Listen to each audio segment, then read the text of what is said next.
কারো ক্যান্সার দেখে যদি এই দোয়াটা আপনি বিশ্বাসের সাথে পড়েন, জীবনে কোনোদিন ক্যান্সার রোগে আক্রান্ত হবেন না।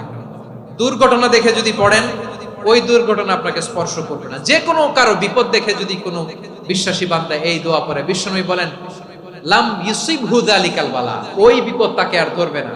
উফিয়া মিনহু মিন যালিকাল বালা কাইনাম মা কান, সে যতদিন হায়াত পাবে কোনোদিন ওই বিপদ তাকে স্পর্শ করবে না। এই দোয়াটা পড়তে রাজি আছেন আমার প্রিয় ভাইরা? তাহলে পুরো আলোচনার সেন্ট্রাল থিম হচ্ছে আমাদের জীবনে বিপদ আসবে, কষ্ট আসবে, দুঃখ আসবে, কিন্তু বিপদে আপদে আমরা হাল ছেড়ে দিব না, হতাশ হব না। মুমিন হতাশ হয় না, নিরাশ হয় না, হাল ছেড়ে দেয় না। মুমিন ভরসা রাখে একজনের উপর। আওয়াজ করে বলুন, যিনি কে? বিপদে পড়লে আমাদেরকে উদ্ধার করে কে?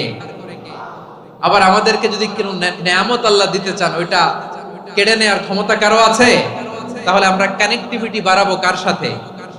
আমাদের প্রার্থনার ফরিয়াদের হাত তুলবো কার কাছে?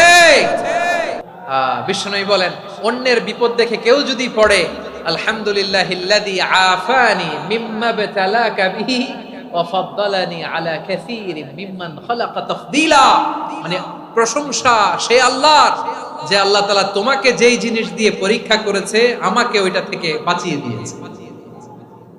তোমাকে আল্লাহ যেই বিপদে ফেলেছে আমাকে ওই বিপদ থেকে তিনি মুক্ত রেখেছে, আর তার অনেক সৃষ্টির উপর আমাকে তিনি প্রাধান্য দিয়েছে। সুবহানাল্লাহ পড়েন। যে কোনো বিপদ